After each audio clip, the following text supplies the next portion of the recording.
প্রতিটা মেয়ের কাছেই সুপারহিরো হলো তার বাবা, কিন্তু এই বাবাই যখন বেসমেন্টে মেয়েকে আটকে রেখে তাকে 20 বছর ধরে ধর্ষণ করে তখন কেমন হয়। মুভিটা এক্সপ্লেন করতে গিয়ে বারবার নিজের কাছে এটাই প্রশ্ন করছিলাম যে বাবারাও এমন হতে পারে। এই মুভির গল্পটি তুমি কোনোভাবেই মেনে নিতে পারবে না, আর তুমি যদি অপ্রাপ্তবয়স্ক হও তাহলে ভিডিওটি এখানে স্কিপ করার জন্য অনুরোধ করা হলো। আর সেই সাথে এই ধরনের মুভি এক্সপ্লেন করার জন্য আমি প্রথমেই ক্ষমা চেয়ে নিচ্ছি। বলছিলাম সত্য ঘটনা অবলম্বনে 2021 সালে মুক্তিপ্রাপ্ত গার্ল ইন দ্য বেসমেন্ট সিনেমাটির কথা। তো আর কথা না বাড়িয়ে আর কোনো স্পয়লার না দিয়ে চলো গল্পের মধ্যে ঢুকে পড়া যাক। মুভিটির শুরুতে আমরা সারা নামের একটি মেয়েকে দেখতে পাই যার বয়স 17 বছর। সে পরিবারের সবার সাথে খুব হাসি খুশি এবং মিলেমিশে থাকতো শুধুমাত্র তার বাবা ছাড়া। একদিন সারা একটা পার্টিতে যাবে বলে ডিসাইড করে, কিন্তু তার বাবা তাকে কোনোভাবেই যেতে দিতে রাজি হয় না। আর এজন্য বাবার সাথে সারার বড় আকারের একটা ঝগড়াও বেঁধে যায়। তখন সারা মাকে বলে, মা তুমি কিন্তু আমাকে পারমিশন দিয়ে দিয়েছিলে, তাহলে বাবা এখন এমন কেন করছে? তখন ওর মা ওর বাবাকে ভয় পেয়ে বলেছে যাওয়ার দরকার নেই। এজন্য সারার মন খারাপ হয়ে যায় আর সে বাবার সাথে বিভিন্ন আর্গুমেন্ট করতে থাকে। তারপর ওর বাবা অনেক ক্ষেপে গিয়ে ওকে রুমে পাঠিয়ে দেয়। ওদের 4 জনের সুখী ছোট্ট একটা পরিবার, বাবা ডং, মা রিনি, বোন অ্যামি ও সে সারা। বাবার হাজার বারণ করার সত্ত্বেও তার কথা না শুনে বয়ফ্রেন্ডের সাথে চলে আসে সেই পার্টিতে। তারপর রিমি সারার সাথে কথা বলার জন্য তার রুমে আসে, কিন্তু তাকে কোথাও খুঁজে পায় না। এই কথা যখন তার বাবা শুনে তখন তার অনেক রাগ হয়ে যায় যে আমার কথা অবাধ্য করলো, এত বড় সাহস ওর। তারপর সারা রাত ধরে সারার জন্য অপেক্ষা করে। অন্যদিকে সারা তার বয়ফ্রেন্ডের সাথে কোয়ালিটি টাইম স্পেন্ড করছিল। পরদিন সকালবেলা সারা যখন বাড়িতে আসে ওর বাবা তখন ওর সাথে প্রচুর ঝগড়া করতে থাকে। ঠিক তখনই সারার মাও সেখানে চলে আসে। তখন সারা তার বাবার হাত থেকে ছেড়ে চলে আসে ওর রুমে। কিছুক্ষণের মধ্যে এমি সারার সাথে দেখা করতে আসে এবং পার্টিতে কি হয়েছে সেগুলো সম্পর্কে জানতে চায়। তারপর পরে সারার মা রিনিও সেখানে চলে আসে।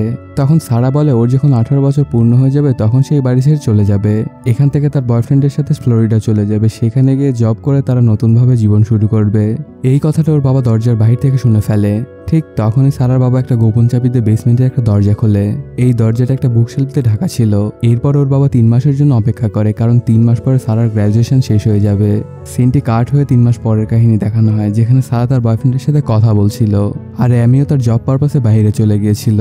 এরপর পরে সারার মা রিনি এসে বলে যে সে মার্কেটে যাবে, তার সাথে সারা যাবে কিনা, কিন্তু সারা জানিয়ে দেয় যে না, সে বাড়িতে থাকবে, সে যাবে না কোথাও।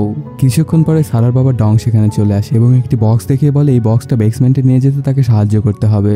তখন সারা আর ডং মিলে ওই বক্সটি বেসমেন্টে নিয়ে যায়। ঠিক তখনই ডং সে সিক্রেট রুমটি খুলে ফেলে। এটা দেখে তো সারা একদম অবাক হয়ে যায় যে এখানে রুম কোত্থেকে এলো।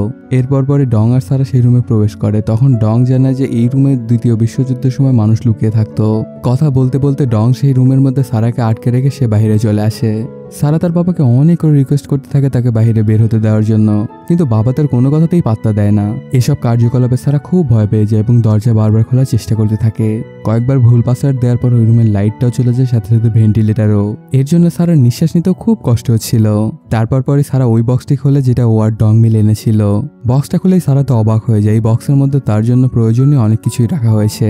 আসলে এসব কিছু ডং প্রথম থেকে প্ল্যান করে রেখেছিল। সেখানে থাকা একটা লাইট জ্বালিয়ে সারা একটা ভেন্টিলেটর দেখতে পায়। তারপর সেই ভেন্টিলেটরের কাছে গিয়ে জোরে জোরে চিল্লাচিল্লি করে সাহায্য চাইতে থাকে, আর সেই ভেন্টিলেটর দিয়ে শব্দ বাহিরেও চলে আসছিল। ডং সেখানেই থাকা এগুলো শুনে সে মনে করে যে এটাতে তো বড় সমস্যা হয়ে যাবে। তখন পাশে থাকা একটা কম্বল দিয়ে ওটা আটকে দেয়। সারার রুমটা পুরোপুরি সাউন্ড প্রুফ হয়ে যায়। সারার হাজার চিৎকার ওই রুম থেকে বাইরে বের হচ্ছিল না। ওই দিন রাতেই সারার মা রিনি অনেক চিন্তা করতে থাকে যে মেয়েটা গেল কোথায়। রিনি তার মেয়ের সব বন্ধু বান্ধবের কাছে কল দিয়ে জিজ্ঞেস করে যে সারা গিয়েছে কিনা, কিন্তু সবাই একই কথা জানায়, কারো কাছে যায়নি সারা। রিনি আর অ্যামি যখন অনেক চিন্তা ভাবনা করছিল, ডং তখন পাশেই বসে আরাম করছিল, কারণ সে তো জানতোই যে সারার সাথে কি ঘটেছে। পরের দিন সারা আবারও পাসওয়ার্ড দিয়ে দরজাটা খোলার চেষ্টা করে, কিন্তু অনেকবার ভুল পাসওয়ার্ড দেওয়াতে এবারও ঠিক আগের দিনের মতো লাইট অফ হয়ে যায়। অবশ্য কিছুক্ষণ পর লাইটটা আবার চলে আসে এবং ভেন্টিলেটরটাও চলতে শুরু করে। আর সেখানে থাকা একটা বাক্সের মধ্যে প্রাকৃতিক ডাকে সাড়া দিতে হয় সারাকে। 4 দিন পর ওর বাবা ডং আবার বেসমেন্টে আসে। তখন সারা গিয়ে লুকিয়ে পড়ে এবং সুযোগ বুঝে বাবাকে ধাক্কা মেরে ওই রুম থেকে বের হতে যায়। কিন্তু এই দরজার বাইরে আরো একটা দরজা, আর এই দরজাতে ওই প্রথম দরজার মতোই পাসওয়ার্ড দিয়ে লাগানো ছিল। এরপরে ডং সারার চুল ধরে টেনে এসে রুমের মধ্যে আনে আর বলে আমি তোমাকে সবকিছু দেবো, তোমার যা যা প্রয়োজন সবকিছু পাবা তুমি, এমনকি তোমাকে আমি মুক্তও করে দেব। এর বিনিময়ে আমি যা যা বলবো তোমাকে সবকিছু মানতে হবে। কিন্তু সারা কোনোভাবে এটা মানতে চায় না। তখন ডং অনেক রেগে গিয়ে সারার সাথে জোরাজোরি করে ওই খারাপ কাজ করে। এখানেই আমরা দেখতে পাই কোনো বাবার পৈশাচিক রূপ। বাবাও কখনো তার নিজের মেয়ের সাথে এসব জঘন্য কাজ করতে পারে। এরপরেই দেখা যায় সারা বারবার বমি করছিল। এদিকে এক সপ্তাহ কেটে যাওয়ায় সারার মা রিনি ওর নামে একটা মিসিং ডায়েরি করে। তখন সারার বাবা পুলিশকে জানায় যে সে এখান থেকে চলে যেতে চেয়েছিল, সে দূরে কোথাও গিয়ে চাকরি করে নিজের জীবনটা গোছাতে চেয়েছিল। তখন রিনি বলে শালা সবসময় স্বপ্ন দেখতো কিন্তু কখনো সে এগুলো করতো না, আর যদি সে করেও থাকে তাহলে সে অবশ্যই আমাকে বলতো। তখন অফিসার তাদেরকে জানায় সারাকে তাদের সময় দেওয়া উচিত, হয়তোবা সারা তাদের সাথে খুব তাড়াতাড়ি কন্ট্যাক্ট করবে। অন্যদিকে দেখা যায় সারা খুবই চিন্তিত হতে থাকে, সে তার বয়ফ্রেন্ড ক্রিসকে খুব মিস করছিল। এতদিনের সম্পর্কে আর এক নিমিষে শেষ হয়ে গেল, আর তার বাবা কিভাবে তার সাথে এইসব জঘন্য কাজ করতে পারলো এগুলো যেন কোনোভাবেই মেনে নিতে পারছিল না সারা। এদিকে দেখা যায় সারার বয়ফ্রেন্ড গ্রিস তাদের বাড়িতে এসেছে, আর তাকেও অনেক চিন্তিত দেখাচ্ছিল। ডং তখন গ্রিসকে বলে সারা স্টিভ নামের একটা ছেলের সাথে পালিয়ে গেছে। স্টিভ হলো সারার ছোটবেলার বন্ধু, তারা একে অপরকে ছোটবেলা থেকেই পছন্দ করত, আর একসাথে ওরা দুজন অনেক দূরে চলে গিয়েছে। এটা শুনে গ্রিস অনেক কষ্ট পেয়ে যায়, আর সেখান থেকে সারার উপর অনেক অভিমান করে চলে যায় গ্রিস। দেখতে দেখতেই কেটে যায় 3 সপ্তাহ। ডং তখন সারার জন্য একটা কেক নিয়ে আসে, কারণ আজ সারার জন্মদিন ছিল এবং আজকের দিনে সারা 18 বছর পূর্ণ হয়ে গেল। ডং তখন সারাকে মোমবাতিতে ফু দিতে বলছিল, সারাও তখন সাথে সাথে সেটাই করে, কারণ তার মনে পড়ে যে সে যদি ডংয়ের কথা না মানে তাহলে তাকে এখান থেকে কখনো বেরোতে দিবে না, আর তার সাথে সব খারাপ কাজ করতেই থাকবে। আর সে যদি ডংয়ের কথা মতো সে চলে তাহলে হয়তো তাকে বের হতে দিবে এখান থেকে। তারপর পরে ডং সারাকে একটা ড্রেস গিফট বলে এবং সেটা পরে আসতে বলে। কিছুক্ষণের মধ্যেই সারা সেই ড্রেসটা পরে নেয়। তখন ডং বলে তোমার মন মতো যে কোনো কিছু একটা চাও। এটা শুনে সারা বলে আমাকে মুক্ত করে দাও প্লিজ। তখন ডং বলে এটা হতে আর কিছুদিন সময় লাগবে, তুমি অন্য কিছু চাও। এটা শুনে সারা তখন একটা টিভি আর একটা ঘড়ি চায়। ঘড়ি ছাড়া সে বুঝতেই পারে না যে সময় কোন দিক দিয়ে চলে যায়, কখন দিন হয় আর কখন রাত হয়। ডং সারাকে ঘড়ি তো দেয়, কিন্তু এর বিনিময়ে আবারও তার সাথে ওইসব খারাপ কাজ করে। এভাবে দেখতে দেখতে 37 দিন কেটে যায়। তারপর সারা লক্ষ্য করে তার খাবারের কৌটার ঢাকনাটি অনেক ধারালো, সাথে সাথে তার মাথায় একটা বুদ্ধি চলে আসে এবং সেটাকে একটা অস্ত্র বানিয়ে নেয় সে। এরপর যেদিন ডং আসে সেদিন তার সাথে খুব ভালো ব্যবহার করছিল এবং পিছনে সেই অস্ত্রটি লুকিয়ে রাখে। কিন্তু ডং এতটাই চতুর ছিল যে সে বুঝে ফেলে সারার পিছনে কিছু একটা লুকানো আছে। তখন ডং সারাকে অনেক মারধর করে এবং ওইসব খারাপ কাজ আবারও করে। এভাবে করেই সারার বন্দি জীবন চলতে থাকে। সারা এখানে বন্দি হওয়ার প্রায় 1 বছর হতে চলেছে। তখনই আমরা দেখতে পাই সারা প্রেগনেন্ট হয়ে গেছে। তখনই পাশেই দেখা যায় ডং সারাকে খাবার বানানোর জন্য একটা জায়গাও বানিয়ে দিচ্ছিল। তারপর পরে সারার পেটে ব্যথা উঠে যায়, ওর ডেলিভারি টাইম হয়ে গেছে। সারা নিজে নিজেই অনেক কষ্ট করে একটা বাচ্চা মেয়ের জন্ম দেয়। এখানে চিন্তার বিষয় হলো তার বাবা এবং তার বাচ্চার বাবা একই জন। তারপর পরে ডং এসে দেখতে পায় সারা একটা কন্যা সন্তানের জন্ম দিয়েছে, কিন্তু এতে সারা একদমই খুশি নয়। আর খুশি হবেই বা কি করে, বাচ্চাটা যে তার নিজেরই বাবার। এভাবেই চলতে চলতে পার হয়ে যায় 4 বছর। অন্যদিকে রিনি সারার কথা চিন্তা করে অনেক কান্নাকাটি করত। এদিকে দেখা যায় সারা আবারও প্রেগনেন্ট, আর ডং এর সাথে সে অ্যাজ এ ওয়াইফ হয়ে বসবাস করছিল। ডং তখন সারাকে বলে আজ আমার প্রমোশন হয়েছে। এরপর ডং ওর আসল ওয়াইফ মানে সারার মায়ের কাছে চলে আসে এবং তাকেও বলে আজ আমার প্রমোশন হয়েছে। তখন রিনি বলে চলো আমরা একটা প্রাইভেট ডিটেকটিভের কাছে যাই, আর ওখানে গিয়ে সারার কথা বললে তাকে খুঁজবে প্রাইভেট ডিটেকটিভ। এটা শুনে ডং অনেক রেগে যায় আর বলতে থাকে ওকে খোঁজার কোনো দরকার নেই, আমাদের অলরেডি একটা মেয়ে আছে, আর যে চলে গেছে তাকে ফিরিয়ে আনার কোনো প্রয়োজন নেই। এই কথা বলে অনেক রাগান্বিত হয়ে ডং সেখান থেকে চলে যায়।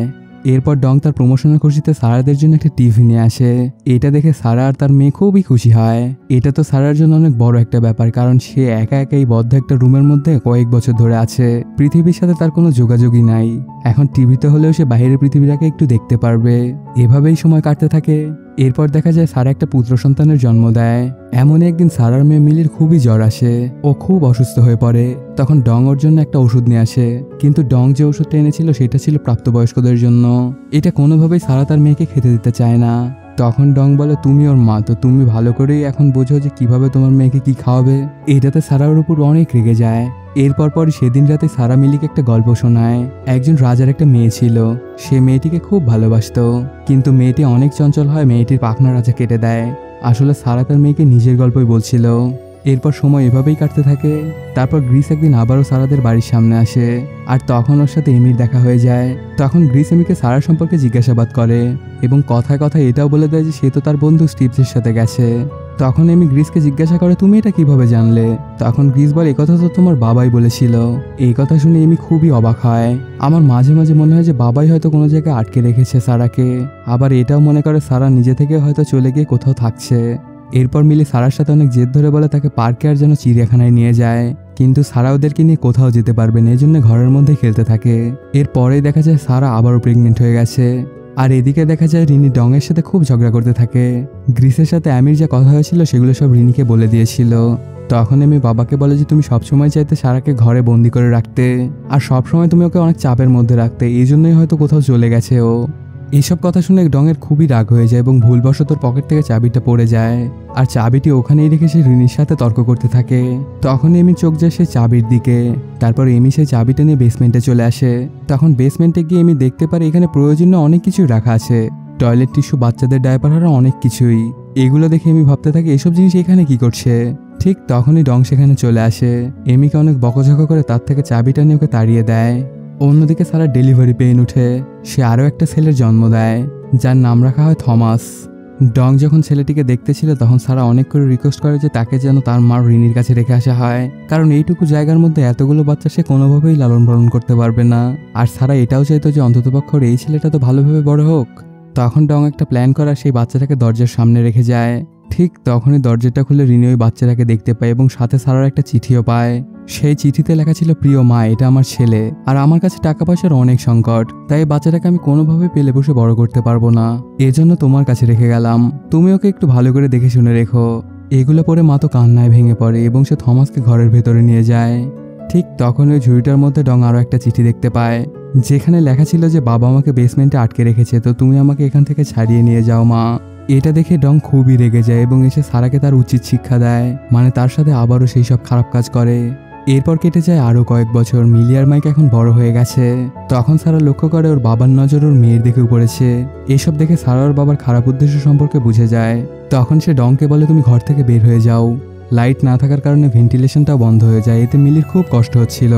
আর ও ভেন্টিলেটরটা পাশে বসে কান্না করতে থাকে আর ভাবছিল যে ওকে এখান থেকে কোনো না কোনোভাবে বের হতেই হবে, কারণ ওর এখানে তো কোনো বন্ধুও নেই, কোনো খেলার সাথী নেই, তাহলে ও এখানে কেন থাকবে। ওকে এমন চিন্তায় মগ্ন থাকতে দেখে সারা সবকিছু বুঝতে পারছিল যে ওর মাথার মধ্যে কি ঘুরছে, কিন্তু এখানে সারার কিছুই করার ছিল না। এদিকে থমাসকে ওর নানি খুব ভালোভাবেই বড় করছিল। এরপর একদিন বৃষ্টি হচ্ছিল, সেই বৃষ্টির পানি সারার গায়ে পড়ছিল। তখন সারা বুঝে যায় এখান থেকে বের হওয়ার হয়তো কোনো রাস্তা আছে। তখন সারা লক্ষ্য করে যে ছাদের এক কোনায় কিছুটা কাঁচা দেওয়াল রয়েছে, যেটা খুঁড়লে হয়তো সে কারোর সাহায্য পেয়েও যেতে পারে। তখন একটা চামচ দিয়ে সারা সেই জায়গাটা খুঁড়তে শুরু করে। ওর এই কাজ করতে করতে দিন পেরিয়ে রাত হয়ে যায়। সেই খোদাই করা জায়গাটা দিয়ে সারা একটা লাইট মারে, সেই লাইটে একটা লোক দেখতে পায়। কিন্তু বিপত্তিটা বাধে তখন যখন ওই লোকটাকে সারার বাবাকে এসব কিছু বলে। এগুলো শুনে ডং তো অনেক রাগান্বিত হয়েছে, সারাকে অনেক মারধর করতে থাকে। এতে মিলি আর মাইক তো খুবই ভয় পেয়ে যায়। এদিকে পেটে অতিরিক্ত ব্যথা পাওয়ার জন্য সারার বাচ্চাটা সেখানেই মারা যায়। এমনটা দেখে ওরা সবাই অনেক কষ্ট পেয়ে যায়। সারা তো অনেক কান্না করতে থাকে আর সে মানসিকভাবে অনেক ক্ষতিগ্রস্ত হয়ে যায়। আর ডং ওই বাচ্চাটিকে নিয়ে এসে কবর দিয়ে দেয়। এরপর ডং যখন আবার আসে তখন তাকে থমাসের সম্পর্কে জিজ্ঞাসা করে যে সে কেমন আছে। ডং জানে যে থমাস খুবই ভালো আছে এবং সে নেক্সট সপ্তাহে একটা টুর্নামেন্টও খেলতে যাবে। মাইক তখনই বলে ওঠে, আমিও খেলতে যাই, আমাকে কবে বাইরে নিয়ে যাবা। এগুলো শুনে ডং বলে, যখন তোমার মা আমার সব কথা শুনবে তখন তোমাদের বাইরে নিয়ে যাব। তখন সারা বলে, মাইক যে বলছে এগুলো আবল তাবল কথা বলছে, ওর কথায় তুমি কিছু মনে করো না। তখন সারার এমন কথা শুনে ডং সেখান থেকে উঠে চলে যায়। তারপর পরই মাইক আর মিলি মিলে তার মায়ের সাথে অনেক ঝগড়া করতে থাকে আর বলে, আমরা কি এমন ভুল করছি যার জন্য তুমি বাবাকে সরি বলছো। আর ওরা দুজনে মিলে বাইরে যাওয়ার জন্য অনেক জিদ করতে থাকে। তখন সারা বলে, আমি যা করছি তোমাদের দুজনের ভালোর জন্যই করছি, তোমাদেরকে প্রোটেক্ট করার জন্য করছি। কিন্তু তবুও ওরা দুজন এই কথা কোনোভাবেই মানতে চায় না। এগুলোতে সারার অনেক রাগ হয়ে যায় এবং সে ঘরের আসবাবপত্র ভাঙতে শুরু করে দেয়। এক পর্যায়ে সে অনেক টায়ার্ড হয়ে নিচে শুয়ে পড়ে এবং গ্রিসের সম্পর্কে চিন্তা করতে থাকে, কারণ তার জীবনে খুশির মুহূর্ত তো ওর সাথেই ছিল। গ্রিসের সাথে কাটানো মুহূর্তগুলো সে কখনোই ভুলতে পারবে না। এগুলো দেখে মাইক আর মিলির খুব খারাপ লাগছিল, কারণ ওদের ব্যবহারের জন্য মায়ের এখন এই অবস্থা। তখন ওরা দুজন মিলে সব আসবাবপত্র ঠিক করতে থাকে এবং ঘরও গুছিয়ে ফেলে। তারপর সারা জায়গা পেলে তার কাছে এসে ওরা দুজনে মাপ চায়। তখন সারা ওদের দুজনকে সবকিছু বলে দেয় যে ডং ওর সাথে কি করেছে। এগুলো শুনে ওরা দুজনে অনেক ঘাবড়ে যায় এবং কষ্ট পেতে থাকে। ঠিক তখনই মিলির অ্যাজমা অ্যাটাক হয়। তখন সারা ওদের জড়িয়ে ধরে বলে যে সারা ওদেরকে খুব ভালোবাসে। কিছুদিন পরে ডং আবারও সেই বেসমেন্টে আসে এবং সারার সাথে অনেক খারাপ ব্যবহার করতে থাকে। এটা দেখে মাইক অনেক রেগে যায় এবং ডংয়ের পর হাত তুলে ফেলে। কিছু না বলেই ডং ওখান থেকে চলে যায়, কিন্তু বাইরে যেতে রুমের লাইট এবং ভেন্টিলেশনটা বন্ধ করে দেয়। কিছুদিন পরে ডংয়ের চাকরিটাও চলে যায়। ওর সব টাকা পয়সা সারা এবং বাচ্চাদের পেছনে চলে যাচ্ছিল। রিনি তখন ডংকে জিজ্ঞাসা করে, তোমার এত টাকা পয়সা কোথায় যাচ্ছে, কি করছো তুমি এই টাকা পয়সা দিয়ে। কিন্তু রিনিকে তেমন কিছুই বলে না ডং। অন্যদিকে সারা ভেন্টিলেশনের জন্য দেওয়ালের কিছুটা অংশ ভেঙে ফেলে। এদিকে ডংয়ের কাছে ঘর ছাড়ার জন্য লিগ্যাল নোটিশ চলে আসে, কারণ সে ঘরের ইএমআই টাকা এখনো দিতে পারেনি। এসব কিছু দেখে ডং আর কিছু হ্যান্ডেলই করতে পারছিল না। এজন্য ডং সিদ্ধান্ত নেয় যে সারা এবং বাচ্চাদেরকে সে মেরে ফেলবে। এরপর ডং ওই ভেন্টিলেশনের ভেতর দিয়ে একটা পাইপ প্রবেশ করায়। যেটার ভেতর দিয়ে গাড়ির স্মোক দিয়ে ওদেরকে মেরে ফেলবে। তারপর পরে শুরু করে দেয় ওর কাজ। এদিকে রুমের মধ্যে ধোঁয়া দিয়ে ভরে যাচ্ছিল, এতে ওদের নিঃশ্বাস নিতে খুব কষ্ট হচ্ছিল। ঠিক তখনই থমাস সেখানে চলে আসে আর ওকে দেখে গাড়িটা বন্ধ করে ফেলে ডং। সারা বেসমেন্টে বন্দি আছে প্রায় 20 বছর হয়ে গেছে। ঠিক তখনই মিলির একটা অ্যাজমা অ্যাটাকও হয়ে যায়। আসলে গাড়ির ধোঁয়াটাতে এমন বাজে অবস্থা হয়েছে মেয়েটার। তারপর সেদিন রাত্রেবেলায় ডং ওদের কাছে আসে। তারপর সারা ওকে অনেক করে রিকোয়েস্ট করে যে মিলিকে হাসপাতালে নিয়ে যাওয়ার জন্য, কিন্তু ডং তো প্রথমে কোনোভাবেই রাজি হতে চায় না। তারপর মিলির অনেক খারাপ অবস্থা দেখে এবং সারার অনেক জোরাজুরি করাতে রাজি হয়ে যায় সে, কিন্তু মাইককে সেই রুমের মধ্যে রেখে যায় যেন সারা কোনো চালাকি করতে না পারে। সে বেসমেন্ট থেকে যখন বের হয় তখন চোখের সামনে ঘর দেখে সারা তো অনেক ইমোশনাল হয়ে যায়। তখন ওর সামনে পূর্বে সব স্মৃতি মনে পড়তে থাকে। তারপর পরে ডং মিলিকে হাসপাতালে নিয়ে যায়। হাসপাতালে নিয়ে যাওয়ার পর ডাক্তার অনেক কষ্ট বাঁচায় মিলিকে। তারপর পরে একজন নার্স আসে সেখানে এবং সারাকে একটি ফর্ম পূরণ করতে বলে, কিন্তু সারা এতদিন পর বাইরে আসে, সে তার চোখের পানি কোনো মতেই ধরে রাখতে পারছিল না। তখন ওর চোখের পানি পরে ফর্মটি ভিজে যায়। ডং যখন একটা নতুন ফর্ম আনতে যায় তখন সারা সুযোগ বুঝে ওই নার্সের পেছনে যেতে থাকে। তখন ডং সেটা দেখে সেও পেছন পেছন আসতে থাকে। তারপর সারা গিয়ে নার্সটাকে জড়িয়ে ধরে বলে, প্লিজ আমাকে সাহায্য করুন। আর সেখানে একজন পুলিশ অফিসারও ছিল, সাথে সাথেই তিনি ডংকে ধরে ফেলে। সারার সাহায্যে ডংয়ের সব অপকর্মের কথা এক এক করে বাইরে আসতে শুরু করে। বেসমেন্ট থেকেও মাইককে বের করা হয়। এগুলো দেখে নানি আর থমাস তো খুব কান্না করতে থাকে। সাথে সাথে পুলিশ ডংকে ধরে নিয়ে যায় এবং যাবজ্জীবনের জন্য আটকে ফেলে। এসব কিছু শেষ হয়ে গেলে কিছুদিন পরে দেখা যায় ওরা 3 ভাই বোন একসাথে মিলে খেলাধুলা করছিল, আর সারা তার মার বোনের সাথে বাইরে বসে গল্প করছিল। ঠিক তখনই ওখানে ক্রিস চলে আসে। ক্রিস এখনো বিয়ে করেনি, কারণ সে এখনো সারাকেই ভালোবাসতো। ক্রিসকে দেখে তো সারা খুব খুশি হয়ে যায়। তখন ক্রিস সারাকে নিয়ে বাইরে বের হয়ে পড়ে, আর এর মাধ্যমেই শেষও হয়ে যায় সিনেমাটি।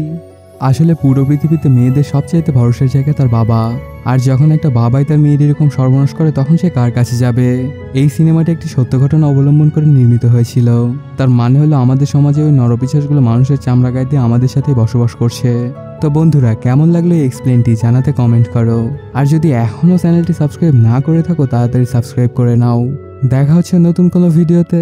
Till then, সায়োনারা।